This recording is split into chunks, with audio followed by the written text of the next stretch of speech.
September 5th, in the lunar calendar. This is the month of Ramadan, the month of spiritual and physical enlightenment.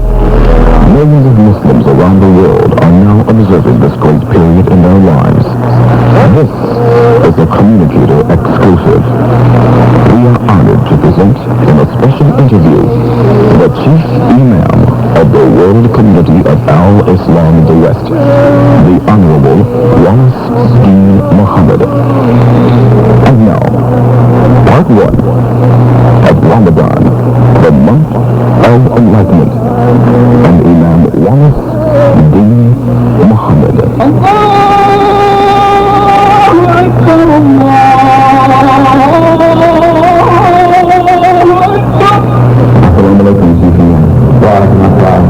Thank you very much for your time and taking out of your busy schedule to be with us today to talk with us about this great spiritual day and spiritual period that we're going through now called Ramadan. And I'd like to ask you, how is your Ramadan coming so far? And I know it's going well. Thanks a lot. It is going well. It's pleasure and a welcome opportunity for me to be on the program while we can help to explain to some of the listeners here in the audience who perhaps don't get a chance to visit the lecture and be informed as they should be on the fast, and also to promote our American friends and the public so that they will know something about the importance of this fast. Yes, sir. Thank you very much. And I want to go right into the question. The first question many that maybe a lot of the non-Muslims may not understand exactly what is Ramadan. What is Ramadan, and then the actual significance and meaning of Ramadan? The brief and quickest answer I could give is that Ramadan is an effort to please God. To please God, we have to improve our morals, and to improve our morals we have to practice self-restraint. So fasting is a practice of self-restraint. And specifically, during this month, Ramadan lasts for how long? What is the period of Ramadan? 30 days. 30 days. Yes, 30 days. And 30 days is a kind of symbolic number representing completion. Because 30 days a month is really the lunar calendar month. The moon completes its phases, and the period of 30 days, about 30 days. So it represents a complete phase. I would say this world is a phase. And if we fast the month of Ramadan for the whole 30 days, it's symbolic of remaining obedient and upright and decent, restraining our antisocial drives for the sake of God for the whole life. The Ramadan is 30 days, but it represents the whole life. Is there a significance to the word Ramadan? Does it have a specific meaning? Yes, it does. Very, very interesting that you asked that question. In fact, you're the first one to answer that question. The word Ramadan itself tells us a lot about Ramadan. And I was blessed to be given the meaning of it. I was discussing the meaning of Ramadan with Dr. Mohammed, who's a assistant professor of Black Studies at New York State, and happened to be my brother. Yes. Mohammed, and he told me, he said, well, look, Wallace, he said, I'm going to do some research. And he did some research, and he came back with some meanings of Ramadan, the historical meaning, the development of the meaning of that word, Ramadan. And he said that the earlier meaning of Ramadan was simply the wrapping of the feet of the animal that walked the desert in the heat of the day. I've been in the Middle East in Arabia, where the sun is very hot in the middle of the day,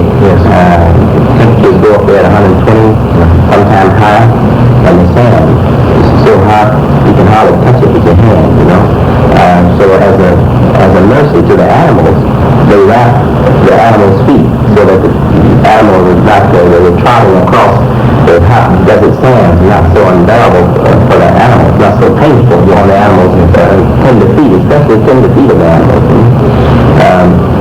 So God inspired Prophet Muhammad to call Ramadan. And it means that we get protection from the fires of sin, the heat of sin. If we practice fasting, it gives us a protection, and a rapid is a protection for the tender feet of the animal on the hot desert. In this hot materialistic world that's dry sometimes like a desert in terms of moral development, the fasting is a discipline that saves us from the pain and the fires of sin. And it makes us stronger, it prepares us and to be able to ward off these fires, the end of this world and the sins of this world. That's very beautiful. That's so I'm very glad I asked you that question, because I wonder, what did the word Ramadan mean? What is the actual significance to that word? And the cooling. Beautiful. Is there a historical beginning of Ramadan and fasting and the observance of Ramadan? A date or a time? Oh yes, Ramadan began in the lunar month. It's called Ramadan. It comes about the Hajj month, pilgrimage month, is the third month after Ramadan. And Ramadan began with the revelation of the Qur'an. God inspired Prophet Muhammad and blessed him with the revelation, the message, the universal message for the whole human family. And it began in the month of Ramadan. There's a verse in the Qur'an, Allah says that the month of Ramadan, in which the whole Qur'an was revealed. Yes. So that was it. That is also commemorating the day when the Quran was revealed to Prophet Muhammad. And it not so much commemorating, because a Muslim has the word of God on his mouth every day, in all times of day. In our prayers, we pray from the Quran. The verses that we pray, that we use in our standard prayers, formal prayers, are the revealed verses of the Quran. The opening prayer, which is maybe similar to the Lord's Prayer for the Christians, called the Fatiha, the opening prayer. That's the first chapter of the Quran, and we have to say it in every prayer. And then the prayer consists of other verses recited, or chapters recited from the Quran. So we are constantly reciting the Quran. There is a definite connection, and the connection is in the results that we get. The message of that Prophet Muhammad received from God, the Quran, the scripture, it itself is a cleansing and a cooling. It's a cleansing for the morals of man and a cooling on his passions, his wild passions, so that we don't become too extremists in our desires for worldly things and for antisocial things. When I say worldly, I mean antisocial, anti-human things. So it's the fasting is aiming at the same object, and that is to cultivate the best in the person and to weed out the worst in the person, you see. So the fasting in the month of Ramadan, we fast because that is the purpose of revelation. God sent this revelation in the month of Ramadan, and the purpose of it is moral strength. Moral strength. The purpose of it is to create in us moral strength and to help us, aid us in our desire to restrain our harmful drives, harmful appetites. So it keeps us in balance. It keeps us in balance. Yes. In fact, every discipline in Islam aims at strengthening the person morally and spiritually, and helping him to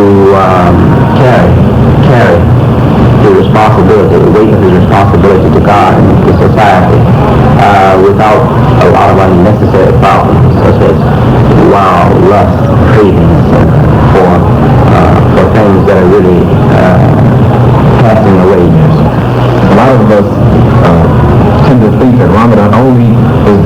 awareness of it, to be fasting away from just physical food, just food and drink. Could you give us some explanation on that? I heard the late leader, Deen Mohammed, who is not so much right now identified with our religion. He's identified with our business development and business interests and social reform interests, but not so much with our theological interests right now. But I remember him saying, well, he asked a question. He said, why do we abstain from eating in the day during our fast and eat at night? And he never answered. Nobody ever answered him, and he never answered himself. That's a good question, Brian. Oh, yes, he did. I've learned from my study of the Bible, the Judaic religion, that as the Qur'an says, Allah says in the Qur'an, that fasting is prescribed for you as it was prescribed for those before you, meaning the Jews and the Christians and others. I've learned that fasting goes right along with the hope of the God-fearing people for victory over wickedness in the society, for victory over the wicked people, wicked doings of the society, for the hope for, as the Bible says, kingdom on earth, the hope for a society of righteous people on earth without having to fear being persecuted for their faith, So this is the hope of the people, and hope is in the Quran. It's our hope too. We hope for a time when we will not be bothered by criminal people and filthy, wicked people who persecute us simply because we believe in God, and Allah says, simply because they believe in God, believe in Allah. And the fasting was practiced by the Jews and the Christians in almost the same way. They were told to fast, pray, and watch. And they spent hours of the night fasting, praying, and watching. Watching for what? The coming of dawn. The dawn of moral enlightenment, of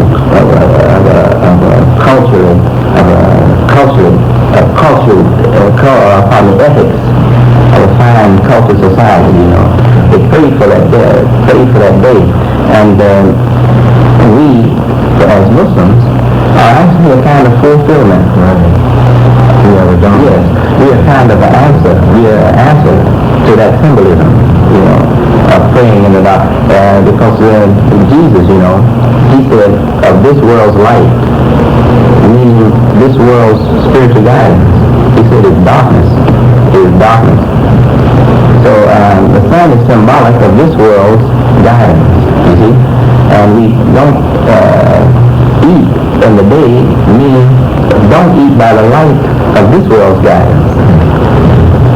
Wait for this world's guidance to go down. Then you can celebrate. Right, blind to this world. Yes, that's what it means. Become blind to this world's guidance, and then God will guide you. As Allah says in the Quran, die so that you will live. It means die to this world's false guidance, false spiritual guidance, so that you will become alive to the real truth that God has revealed to his prophet. Peace and blessings be upon him. Then that's the things, aren't we going against life? Yeah. The biological nature says eat. The body wants life. But Allah says no. Tell the body wait. Yes. So for God's sake, I hold back the life, the biological life. I keep it waiting for God's sake. And this gives this discipline. It makes my own nature, our own body know to wait. When you eat all the time, the body doesn't know how to wait, right? But if you start disciplining the body, eating on some regular basis, the body accepts that over a period of time of discipline. The body accepts that. It won't bother you all the time. It won't bother you every 5 minutes. But if you feed the body every 5 minutes, it bothers you every 5 minutes. Is there any correlation or is there any difference basically about with Ramadan as opposed to the Christians' Lent or Jewish Passover? Yes, it is. I believe that the purpose in the fast is basically the same, and that is to reconcile our life with the will of God, with God's commandments, His will, and to improve the moral life of the society. You know, the greatest burden on civilization is really dead morals and filthy morals. Some people are morally alive, but they don't have the self-discipline to respect their own knowledge. So the greatest burden on civilization is bad morals, bad and filthy morals. A businessman, he has to go everywhere. He wants money, you know. So that if our community practices bad morals, if we don't have hygiene, we don't have any hygiene, any appreciation for hygiene, we don't take baths, we go around with the bad body odors from neglect, just neglecting to wash ourselves, and if our language is foul, very foul language, and if we have no moral direction, we respect no principles of justice and courtesy, common courtesy, etc., then the businessman is afraid to come into our community. The government can never fall. Yes. So actually, Judas, he wanted what we strive for in the past, you know. Judas sold Christ for 30 pieces of silver. Judas didn't walk the faith, but he wanted to do the business, so the people have to have fairly decent morals in order for him to do business with them. So we have the 30 pieces of silver without betraying Christ. And that also that is some spiritual ramifications too. Allahu Akbar. Probably India or a lot of other communicators throughout the country who to be able to sit with you face to face and have the honor to have this opportunity to speak to the community via the radio. And this is a blessing. Well, we can trust you to be as objective as you are with the public. They can give us the same. If they can be as objective with us as you are with the American public, you'll give them the same privilege. That's our dedication, and I think this is an area that's serve all of us. Yes, and that's why we love you. Thank you Allah for that opportunity. On the fast on Ramadan, is Ramadan an obligation? Is it obligatory for every Muslim, or is it something that you can do or not do? Well, Islam is a religion that aims directly at bringing one into good relationship with Almighty God. That is, getting one to accept the yield his own will and desires to the will of God, for the sake of peace, harmony, and health, and good development of human life in the world. But it's a rational religion, as you know. It's a rational religion. It's a religion that addresses not only the man's spiritual nature, but also his rational mind, his rational conscience. And what we do is practical as well as spiritual. The Muslim cannot separate the life, the practical and the spiritual life. The Muslim must accept that life is practical and spiritual, both. One can't be separated from the other. That is rational and also spiritual. We recognize the term worldly and divine in the sense that there are people who are guided by their own limited knowledge, and there are others who follow the full knowledge that God revealed. So that's what separates us. But we are not spiritualists as opposed to business and etc. Right.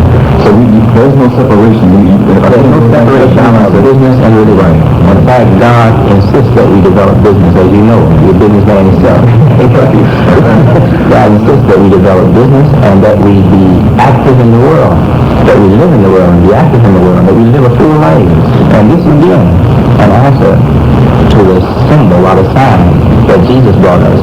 He said, God speaking through him, said, I come to give you life and to give it more abundantly. And again the scripture mentions the fullness of the Gentiles. When the Gentiles reaches their fullness, this has been interpreted in many ways, but there's a double allusion here. One, to reaching, letting all the sins come out, so you know you need help from God. Well, we don't like that. We don't like to bring out all the sins in the society. We like to have a garbage can to put them in, you know. We like to have a waste, a dump place for those sins. We don't want them in the society. But it also points to the need for man to develop himself fully. There was a time in our history when people were just concerned with the moral and spiritual side of life, you know, and if they had little food, a little mouth, a little small mouth full of date, a little drink sip of milk or something, water or something, they were okay. They were satisfied to live a life of poverty in the world for the sake of spiritual richness, you know. But that's not all Islam. That's good. That's the beginning. That's the birth, you know. The birth is with water. The baby comes in the water bag birth, you know. But after then, he ought to come on our land and step up a little more to develop his full potential. So the human being begins as a sentimental being or moral being, but he also needs social development. And in order to develop socially, have a cultured society and develop socially, you need to utilize the material things, the material benefits. And these are the graces of God. In all of our religion, we say that God created the heavens and the earth. And he created the animals and the fish and the plants and the birds and all these things. So that tells us that his first graces, his first gifts to human beings was material creation. And this should inspire us to seek the higher gifts from God, the spiritual and moral elevation. Because he gives us the fundamental, the basic things, it's material thing, right? And unless you're a community of angels, you can't stand over nothing. You have to have some material base, some material base in this world. Yes, sir. You made a statement in Gary, what you said should be our national, our theme, right? Theme for the Valiant communities. That is the underdeveloped Valiant community economically and culturally. The saying is they seek whatever means God has made available. The promised life. That's the latter life. Reading of the Holy Scriptures, the Holy Qur'an, during the month of Ramadan, it is expedient that every believer read a portion of the Quran 5 times a day if they are able to make their prayers, you know.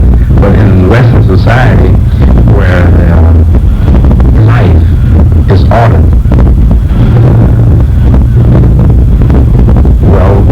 it's ordered to satisfy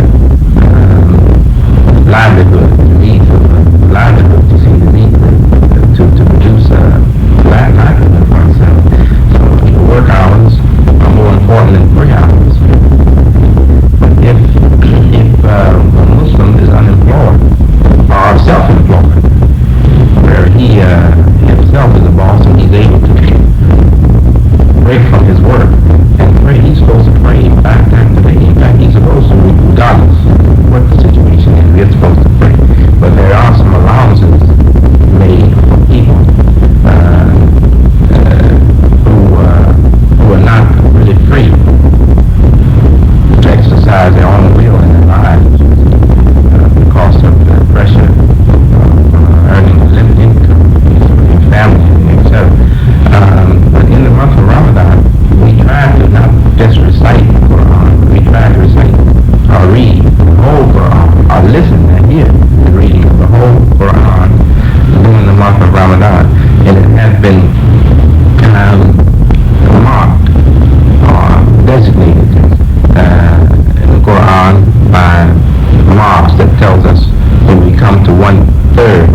30th a day brings us to the completion of the Qur'an over the 30-day period. And you mentioned earlier in one of your lectures about the reading of the whole book and the rewards and the great blessing that you can get from reading that. Yes, certainly. If we read just one verse, we get rewards and blessings. So how much more reward and blessing if we read the whole Quran? And then it makes Muslims educated. It educates. No one can read the whole Quran and be a fool. No one can read the whole Quran with his eyes open, his mind open to the guidance of God, and be on an elementary level in school. Just reading the whole Quran will make you a high school graduate. Yes. And many will become college graduates simply by reading the Quran. I don't know whether they agree with me in science or arts or what, but they'll become graduates. And you mentioned before, every phase of life, every phase of it is in the Quran. Every serious issue for human beings is dealt with in that small book. And God says it. So there's not an issue that has been ignored in this book. So you have to read it. And again, even you mentioned earlier too that even in the years to come, hundreds of years from now, thousands of years from now, this book will still, there will still be new revelations coming from this book. As long as human life remains in the form that it's in, as long as we're not going to heaven, away from this earth, then that's the book. It's still the final day of judgment. Yes. And even the actual verses and chapters, if I read it, God can bless me with an interpretation of it, and you can read it. And then is that true that there'll always be more revelations and more to come from it? It's designed to satisfy the needs, the social needs, the spiritual needs, the total needs of all the people. It opens the way for the cultivation, the full cultivation of human life. It gives the guidance, the disciplines for the whole life. The knowledge of how to build a bridge is bridge building knowledge. But we have to approach the building of the bridge with a certain mental attitude, moral attitude, and God gives us the direction for approaching the bridge, the building of a bridge, with the right human mind, so that when we build the bridge don't become a detriment to society. Chief Imam, during the month of Ramadan, there's a nightly prayer service that is done in congregation every evening, that all of the Muslims go to pray. What is that called, and what is the significance and historical background about that? Taraweeh prayers. Taraweeh prayers are prayers that are said again during the night as we eat during the night, and also we say the special prayer during the night. It is a prayer for the blessings of God. In the month of Ramadan, God blessed one human being who had, in his 40 years of living before he received God's revelation, had established his worth as a man deserving the special favor of God, the blessings of revelation. Prophet Muhammad, the peace and blessings be upon him, was blessed by God, and he was a man who longed to see society peaceful, decent morally, just, no mistreatment of any individual, and enlightenment. He didn't like to see stupidity and pagan display in the society. All of this was a terrible burden on his heart, and he himself never worshipped idols during his lifetime. He never prayed to any of the false deities, and he always stood for the highest and finest human principles. See? And he had a leaning, yearning for reconciliation reconciliation, or pardon me,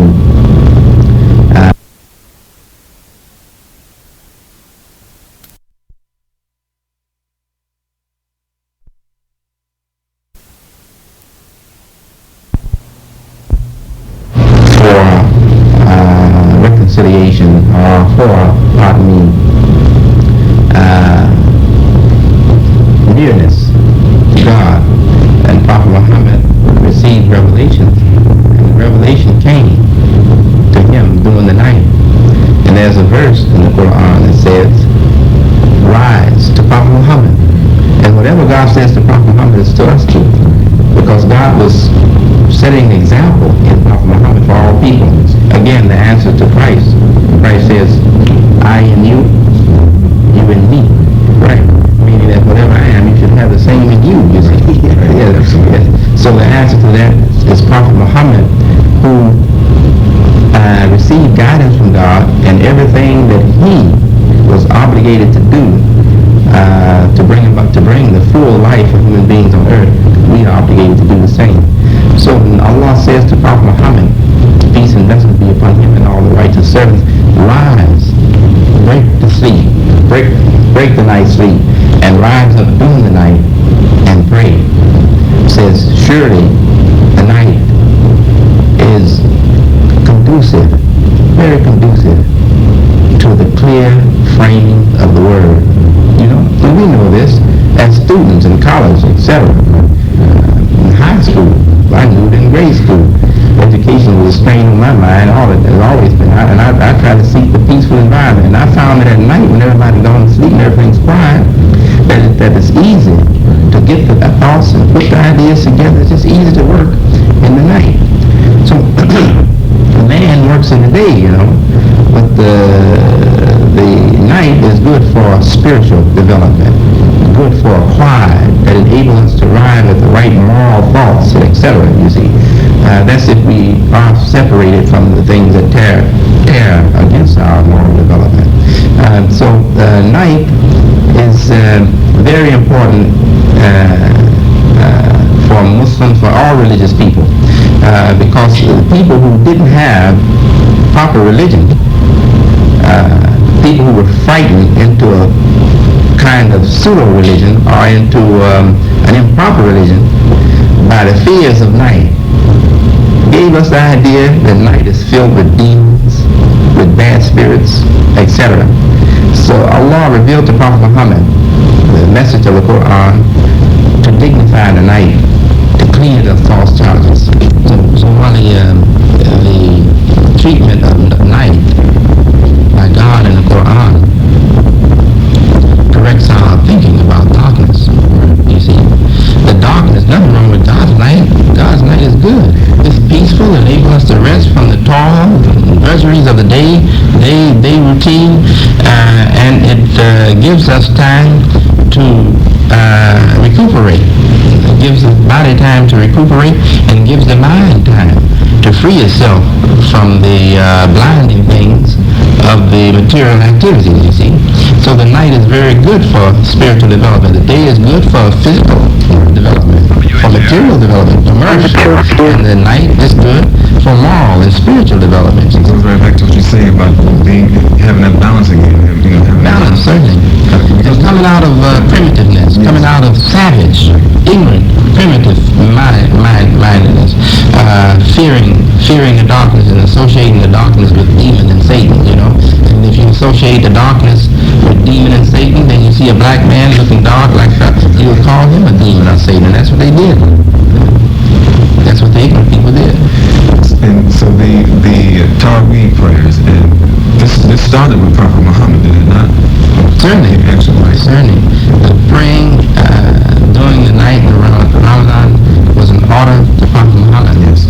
And Prophet Muhammad practiced it. But I would say it was not totally a tradition started by Prophet Muhammad, because as I said earlier, the Jews and the Christians, those devoted Jews and Christians who understood their scripture, they also practiced fasting and praying in the night and staying up long hours in the night waiting on God's blessing.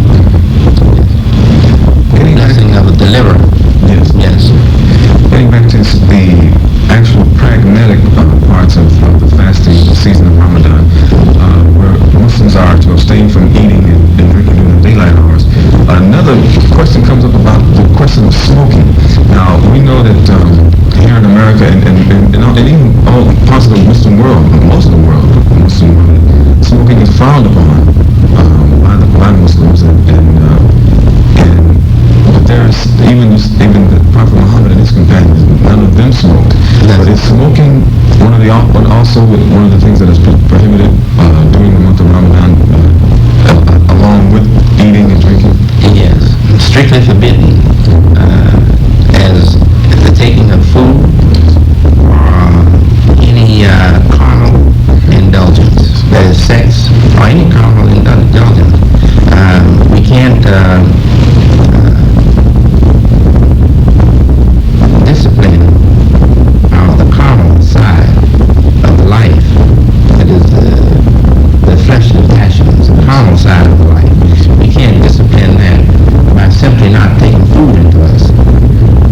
If we don't eat food, say if we like to play table tennis, if a fanatic for table tennis plays table tennis all day long, get into a good game of table tennis, actually he's breaking the spirit of Ramadan, because it takes his mind off of internal development and puts his mind on just physical exercise, the kind of satisfaction that comes from physical involvement, you see. So that's not the purpose of the fast.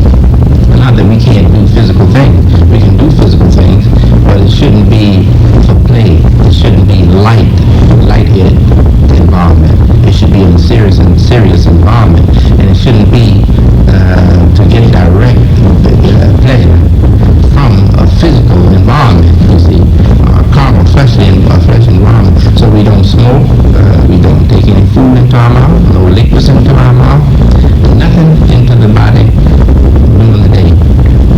And when the sun has set, then we can take food, we can do everything but break the spirit of the fast. We break the spirit of the fast if when sunset we turn on the records and get the shake the baby or something, you know. When you start blasting that will destroy the spirit. That will break the spirit. The night is for prayers, for long prayers and contemplation on the guidance of God and His blessings in our life, you see.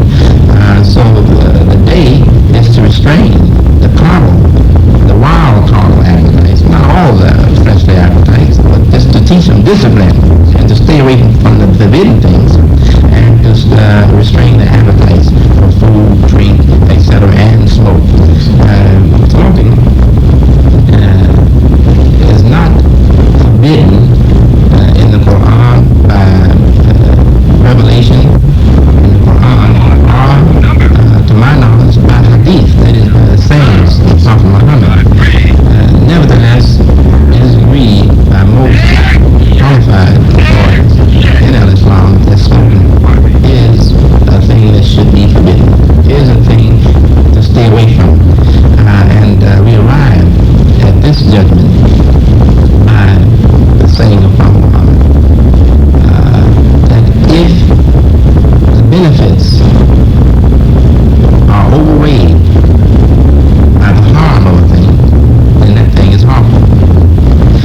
Smoking, what is the benefit? The benefit is just relieves some tension, some bodily tensions. You didn't have those bodily tensions before you start smoking. The first puff was not to satisfy bodily tension. The bodily tension was created by the smoking. The nervousness was created by the smoking. And then what does society benefit from you smoking? You, as Al-Bilal Muhammad say, you're burning up money in the air. You just burn up money in the air. And the Catholic Heart Society tells us now that we're just coating our lungs with nicotine and adding to the problem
listening to Imam Deen Mohammed.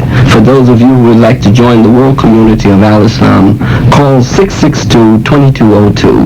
662-2202. Someone is waiting to answer your call. 662-2202. Call now. 662-2202. Again, on behalf of Imam Ali Rashid, I thank you for making the Eid feast a success.